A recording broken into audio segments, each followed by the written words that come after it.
Harish, the best academy. Hi friends, welcome to Harish academy. ఈరోజు వార్తలు నిలిచిన జాతీయ అంతర్జాతీయ రాష్ట్రీయాంశాల గురించి, వార్తలు నిలిచిన వ్యక్తులు, అవార్డులు, పుస్తకాలు, మరి క్రీడా సంబంధిత సమాచారం ఒక్కొక్క అంశాన్ని వివరంగా తెలుసుకుందాం. ఈరోజు మన ఫస్ట్ టాపిక్ వచ్చేసి ఐక్యరాజ్య సమితి భద్రతా మండలి మరొకసారి వార్తల్లోకి వచ్చింది. మరొకసారి అంటున్నాను, ఇటీవల తరచూ భద్రతా మండలికి సంబంధించిన సంస్కరణలకు సంబంధించి కానివ్వండి, ఐక్యరాజ్య సమితి భద్రతా మండలిలో భారతదేశానికి సభ్యత్వం ఇవ్వాల్సిందే అని మద్దతు పలుకుతున్న దేశాల గురించి కానీ మనం డిస్కస్ చేస్తున్నాం. సో ఈరోజు మరొకసారి ఈ టాపిక్ డిస్కస్ చేసే ముందు బేసిక్స్ చూద్దాము. యునైటెడ్ నేషన్స్ సెక్యూరిటీ కౌన్సిల్, ఐక్యరాజ్య సమితి భద్రతా మండలి అంటాం. ఎప్పుడు ఏర్పాటైంది? 1945 అక్టోబర్ 24న ఏర్పాటైన అంతర్జాతీయ సంస్థ అని చెప్పొచ్చు. సో ఏర్పాటైనప్పటి నుండి ఇప్పటి వరకు భద్రతా మండలిలో ఎన్ని సభ్య దేశాలు అంటే 15 సభ్య దేశాలు ఉన్నాయి. ఆ 15 సభ్య దేశాలను కూడా మనం ఎలా గుర్తుంచుకోవాలంటే 5+10. 5 కంట్రీస్ ఏమో పర్మనెంట్ కంట్రీస్, P5 కంట్రీస్ అంటాం, లేదా వీటో పవర్డ్ కంట్రీస్ అంటాము. 10 దేశాలేమో, మిగతా 10 దేశాలేమో NP10 కంట్రీస్ అంటాం, అంటే నాన్ పర్మనెంట్ 10 మెంబర్స్, తాత్కాలిక ప్రాతిపదికన 2 ఏళ్ల కాల వ్యవధితో ఎన్నికయ్యే దేశాలు. సో ఇక్కడ ఈ 5 దేశాల్లో ఉన్నవేంటి లేనివేంటని చాలాసార్లు క్వశ్చన్ అడుగుతున్నారు ఎగ్జామినేషన్ పాయింట్ ఆఫ్ వ్యూలో, స్టాటిక్ పార్ట్లో. సో ఆ దేశాలు ఏంటంటే US, UK, Russia, China, France. ఈ దేశాల పేర్లు గుర్తుంచుకోండి. భద్రతా మండలి ఏర్పాటైనప్పటి నుండి ఇప్పటి వరకు పర్మనెంట్ కంట్రీస్గా ఈ దేశాలు ఉన్నాయి, గుర్తుంచుకోండి. ఇక నెక్స్ట్ 10 కంట్రీస్ ఏవైతే ఉంటాయో తాత్కాలిక ప్రాతిపదికన ఎన్నిక ద్వారా సభ్యత్వాన్ని పొందుతాయి. ఉదాహరణకు తీసుకుంటే భారతదేశం చివరిసారి 2021, 2022 కాలానికి గాను 2 సంవత్సరాల కాల పరిమితితో సభ్యత్వాన్ని కలిగి ఉండే తాత్కాలిక సభ్య దేశంగా. ఇప్పటి వరకు భద్రతా మండలిలో భారతదేశం ఎన్నిసార్లు తాత్కాలిక సభ్యత్వాన్ని కలిగి ఉండేదంటే 8 సార్లు, గుర్తుపెట్టుకోండి. సో భారత్తో పాటు బ్రెజిల్, జర్మనీ, జపాన్ ఇలాంటి దేశాలకు భద్రతా మండలిలో పర్మనెంట్ కంట్రీస్గా హోదా ఇవ్వాలని చెప్పేసి ఐక్యరాజ్య సమితి భద్రతా మండలిలో సంస్కరణలు చేయాల్సిందే అని చెప్పేసి దశాబ్దానికి పైగా కొన్నేళ్ల నుండి మనం వార్తల్లో వింటూనే ఉన్నాము. అందుకోసం ప్రత్యేకంగా G4 కూటమి కూడా ఏర్పడింది భద్రతా మండలి సంస్కరణల కోసము. అందులో భారత్ కూడా మెంబర్ G4 కూటమిలో, గుర్తుంచుకోండి. సో ఈరోజు మరొకసారి భారత్ డిమాండ్ చేస్తూ వార్తల్లోకి వచ్చింది. భద్రతా మండలిలో మాకు శాశ్వత సభ్యత్వం కల్పించాల్సిందే అని హరీష్ పర్వతనేని గారు. సో ఇక్కడ ఐక్యరాజ్య సమితి భద్రతా మండలిలో సంస్కరణలు అవసరమని ఐక్యరాజ్య సమితిలోని భారత శాశ్వత ప్రతినిధి పర్వతనేని హరీష్ గారు పునరుద్ఘాటించారు. న్యూయార్క్లో నిర్వహించిన, న్యూయార్క్ అంటే ఏంటంటే ఇక్కడ భద్రతా మండలి యొక్క హెడ్ క్వార్టర్, న్యూయార్క్లో నిర్వహించిన సర్వసభ్య సదస్సు జనరల్ అసెంబ్లీ ప్లీనర్లో భద్రతా మండలిలో సమాన ప్రాతినిధ్యం అనే అంశంపై ప్రసంగిస్తూ ఆయన ఈ విషయాన్ని ప్రస్తావించారు. దశాబ్దాలుగా చర్చలు జరుగుతున్న 1962 నుంచి భద్రతా మండలిలో ఎలాంటి ముఖ్యమైన మార్పులు చోటు చేసుకోలేదని చెప్పారు. భద్రతా మండలిలో శాశ్వత అశాశ్వత జాబితా విస్తరణతో పాటు భద్రతా మండలి సంస్కరణలు చేపట్టాలని చెప్పడం జరుగుతోంది, గుర్తుంచుకోండి. భారత్కు చాలా దేశాలు మద్దతు ఇస్తున్నాయి కూడా. రష్యా కానివ్వండి, అమెరికా కూడా మద్దతు ఇచ్చింది, ఫ్రాన్స్ కానివ్వండి, బ్రిటన్ కానివ్వండి మద్దతు ఇస్తున్నాయి, ఎక్సెప్ట్ చైనా అనుకోండి. ఇక ఓకేనా.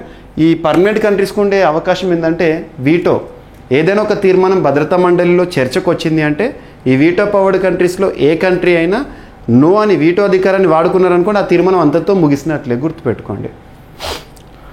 నెక్స్ట్ టాపిక్ వచ్చేసి, సో ఈ నెల 16 నుంచి నరేంద్ర మోదీ గారు 3 దేశాల పర్యటనను చేయబోతున్నారు. ఇందులో ఇంపార్టెంట్ అంటే ఎల్లుండి నుండి, ఇందులో important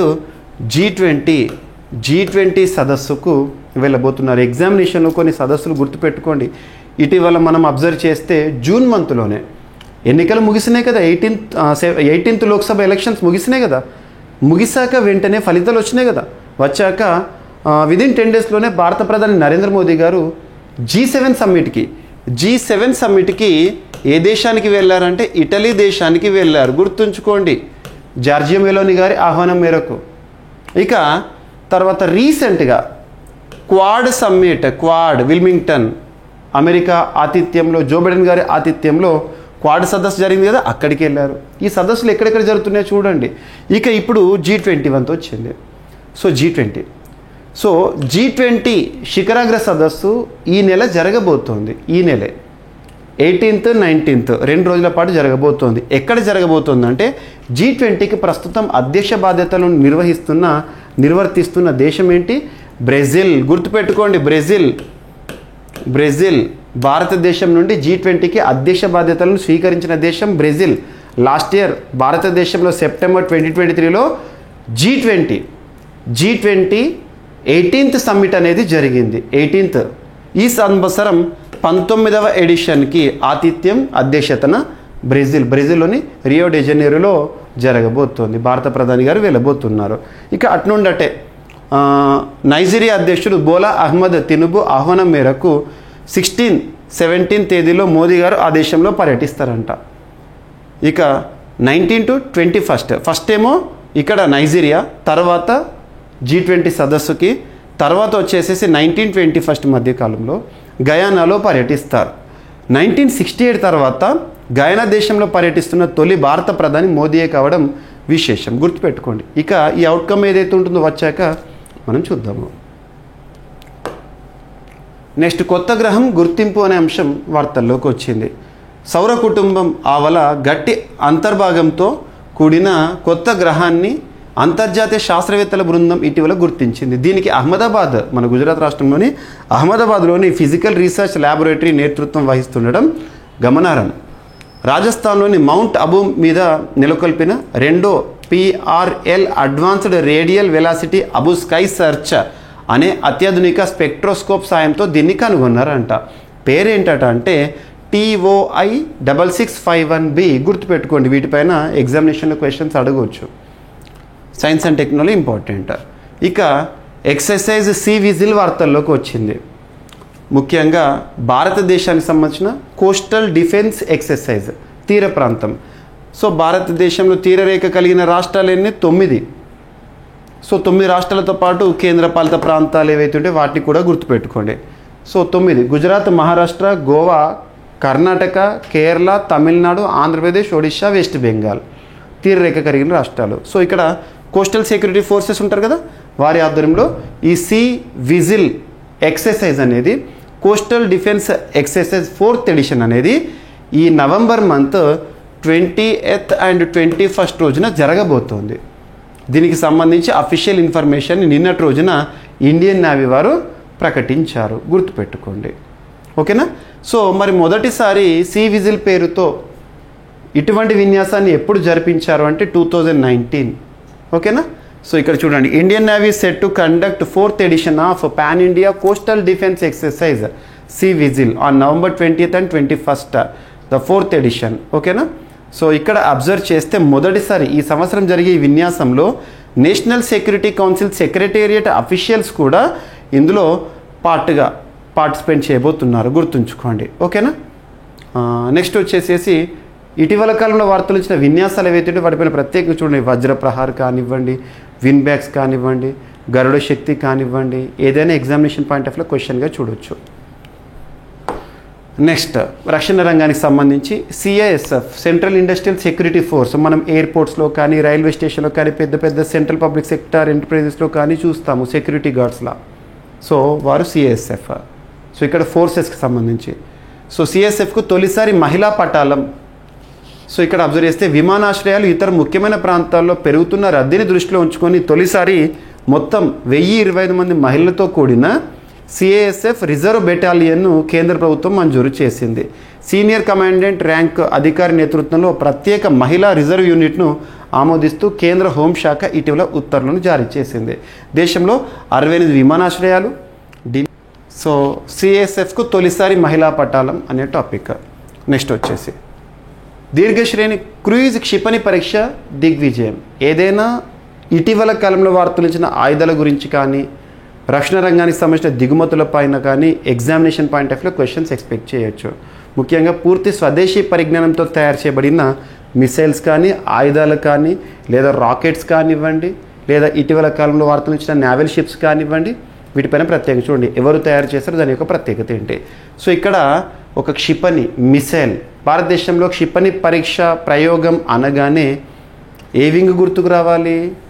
DRDO, defence research development organisation. And ఎక్కడ రక్షణ రంగానికి సంబంధించిన పరిశోధనలు మిసైల్ టెస్ట్లు అనగానే ఎక్కడ గుర్తొస్తుంది ప్లేస్? ఒడిశాలోని చాందీపూర్ లేదా అబ్దుల్ కలాం వీలర్ ఐలాండ్ అంటే కదా అక్కడ.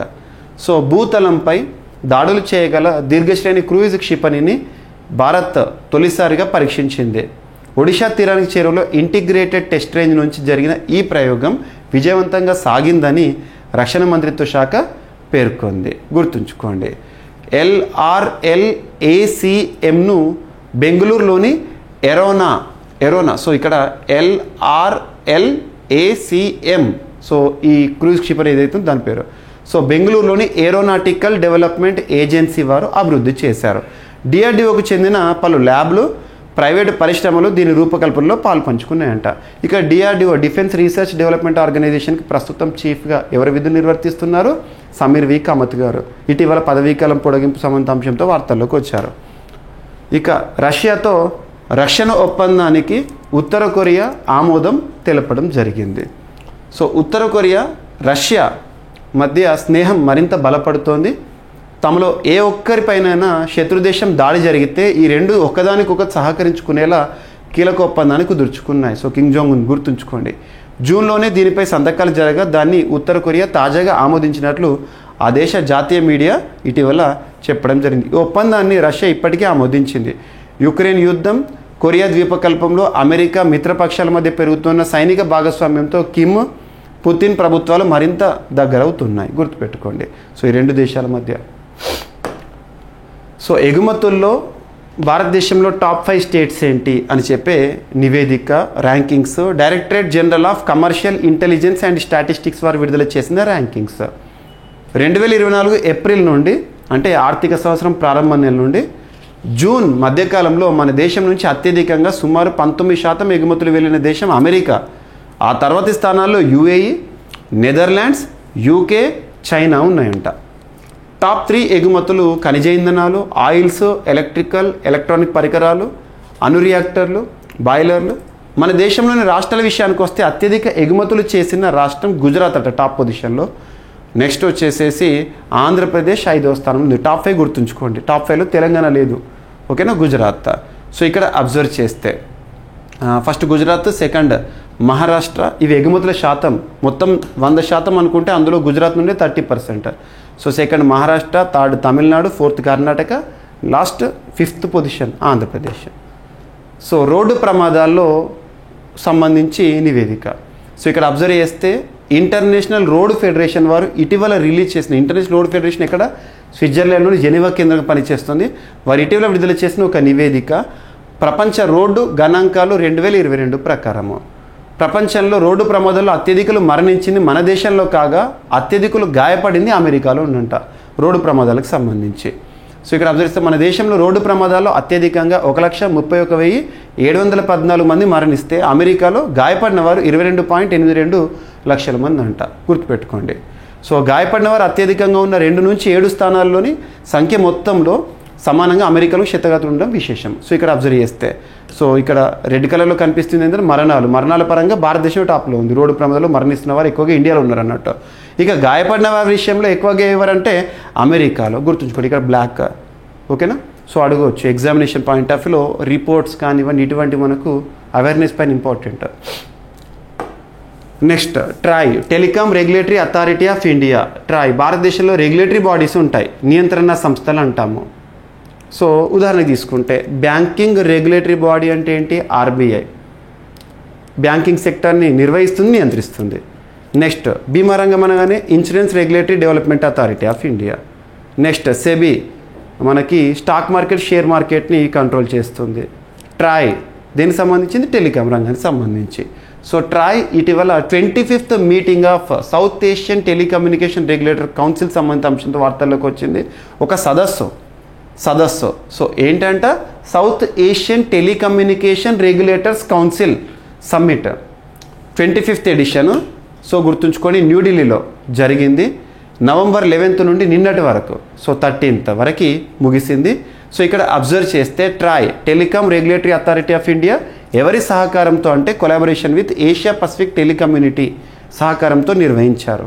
సో ఏదైనా ఒక సదస్సు వార్తల్లోకి వచ్చిందంటే దానికి సంబంధించిన థీమ్ ఇంపార్టెంట్ కదా. సో ఇక్కడ థీమ్ అబ్జర్వ్ చేస్తే accelerating telecommunication and ICT development for growth and inclusiveness. తెలుగులోకి ట్రాన్స్లేట్ చేయకండి. ఏదైనా థీమ్ ఏ భాషలో ఉన్నా కూడా అదే భాషలో గుర్తుంచుకునే ప్రయత్నం చేయండి. 1-2 సార్లు చూడండి. ఎగ్జామినేషన్ ఎలాగో కూడా మనకు చాయిస్ ఉంటుంది కాబట్టి గుర్తుపట్టండి. ప్రతి ఒక్కటి మనకు గుర్తు ఉండదు. గుర్తుపట్టే పరిజ్ఞానాన్ని పెంచుకుంటే చాలు. ఈ వాస్తవాన్ని గ్రహించండి. సో ఇక్కడ అబ్జర్వ్ చేస్తే మైన్స్ మినిస్ట్రీ భారతదేశంలో గనుల మంత్రిత్వ శాఖ ఎవరితో ఒప్పందం కుదుర్చుకుందంటే ఇంటర్నేషనల్ ఎనర్జీ ఏజెన్సీ, ఎక్కడ ఫ్రాన్స్ కేంద్రం పనిచేసే సంస్థతో.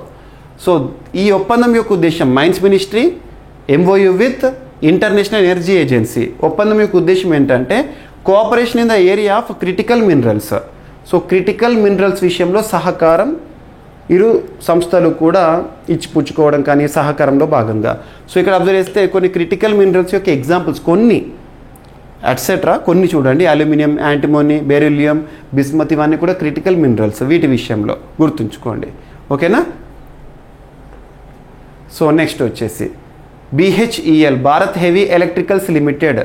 సో ఈ సంస్థకు బెల్ చేతికి TSTPP ప్రాజెక్ట్ అందజేత అనే అంశం వార్తల్లోకి వచ్చింది. సో ప్రభుత్వ రంగ ఇంజనీరింగ్ దిగ్గజం భారత్ హెవీ ఎలక్ట్రికల్స్ లిమిటెడ్కు జాతీయ బొగ్గు ఆధారిత విద్యుత్ ఉత్పత్తి సంస్థ నుంచి NTPC నుంచి నేషనల్ థర్మల్ పవర్ కార్పొరేషన్ నుంచి తెలంగాణ ప్రాజెక్టు దక్కింది. 2400 మెగావాట్ల విద్యుత్ ఉత్పత్తి సామర్థ్యంతో నిర్మిస్తున్న Telangana super critical thermal power plant ఏర్పాటులో NTPCతో కలిసి పనిచేయనున్నట్టు రీసెంట్గా బెల్ తెలిపిందంట. గుర్తుపెట్టుకోండి. ఇక ఆంధ్రప్రదేశ్ రాష్ట్రంలో పెట్టుబడుల విషయానికి వస్తే మనం లాస్ట్ క్లాస్లో బడ్జెట్ గురించి డిస్కస్ చేస్తాం. ఇక్కడ చూడండి, ఏపీలో దాదాపు 65,000 కోట్ల రూపాయల పెట్టుబడితో రిలయన్స్ సంసిద్ధతతో ఉందంట. సో ఇటీవల నారా లోకేష్ గారు చెప్పారు. సో రాష్ట్రంలో 65,000 కోట్ల పెట్టుబడులకు రిలయన్స్ ఎనర్జీ సంసిద్ధత వ్యక్తం చేసింది. సో రిలయన్స్ సంస్థ 500 అధునాతన బయోగ్యాస్ ప్లాంట్లను రాష్ట్రంలో ఏర్పాటు చేయనుంది. గత నెలలో ముఖేష్ అంబానీ, అనంత్ అంబానీలను ముంబైలో మంత్రి నారా లోకేష్ గారు కలిశారు. ఈ సందర్భంగా చెప్పిన అంశం ఎందులో పెట్టుబడులు గ్రీన్ ఎనర్జీ, క్లీన్ ఎనర్జీ రంగాలకు ఏపీ ఇస్తున్న ప్రాధాన్యతను వివరించారు. సో రాష్ట్రంలో పెట్టుబడులపై వీరు సుముఖంగా ఉన్నట్టు చెప్పడం జరిగింది. సో ఇక అవార్డ్స్ విషయానికి వస్తే అందశ్రీ గారు కానివ్వండి, జే తెలంగాణ మనం వింటాం కదా. And at the same time ఖాదర్లకు లోక్ నాయక్ పురస్కారాల ప్రకటన. సో కవులు అందే ఎల్లయ్య అందశ్రీ, ఖాదర్ మొహియుద్దీన్ పుట్టుమచ్చ ఖాదర్ అంటాము. వారికి లోక్ నాయక్ పురస్కారము దక్కడం జరుగుతుంది. సో సంస్థ ఫౌండేషన్ ఏదైతే ఉంటుందో వ్యవస్థాపకులు రీసెంట్గా చెప్పారు. ఆంధ్ర విషయాలం హిందీ భవన్లో ఇటీవల చెప్పడం జరిగింది. అవార్డు గ్రహీతలకు 2 లక్షల రూపాయల నగదును కూడా ప్రకటించడం జరిగింది. ఇక ఇటీవల ఇండియా టుడే వారు చేసిన సర్వే ప్రకారం భారతదేశంలో పొలిటికల్ లీడర్స్ సంబంధించి రాజకీయ నాయకులకు సంబంధించి సో టాప్లో ఎవరున్నారో, సో టాప్ పొలిటికల్ లీడర్స్ కానివ్వండి, అత్యంత ప్రజా ఆమోదం ఉన్న వ్యక్తి కానివ్వండి, శక్తివంతుడైన కానివ్వండి. సో ఇక్కడ భారతదేశంలో ప్రధాని మోదీ గారు అత్యంత శక్తివంతమైన వ్యక్తిగా ఉన్నారు పొలిటికల్గా. సో ఇక్కడ అబ్జర్వ్ చేస్తే దేశంలో రాజకీయంగా ప్రధాని నరేంద్ర మోదీ గారు అత్యంత శక్తివంతుడిగా ఉన్నట్లు ఇండియా టుడే రీసెంట్గా ప్రకటించింది. ఆ తర్వాత స్థానాల్లో RSS సంబంధించి మోహన్ భగవత్ గారు కానివ్వండి, నెక్స్ట్ వచ్చేసి హోంమంత్రి అమిత్ షా గారు కానివ్వండి, నెక్స్ట్ లోక్సభలో ప్రతిపక్ష నేత రాహుల్ గాంధీ గారు ఉన్నట్లు చెప్పారు. సో ఇక్కడ పొలిటికల్ అనే కాకుండా సో ప్రభావాన్ని చూపించే వ్యక్తులకు సంబంధించిన జాబితా అని చెప్పొచ్చు.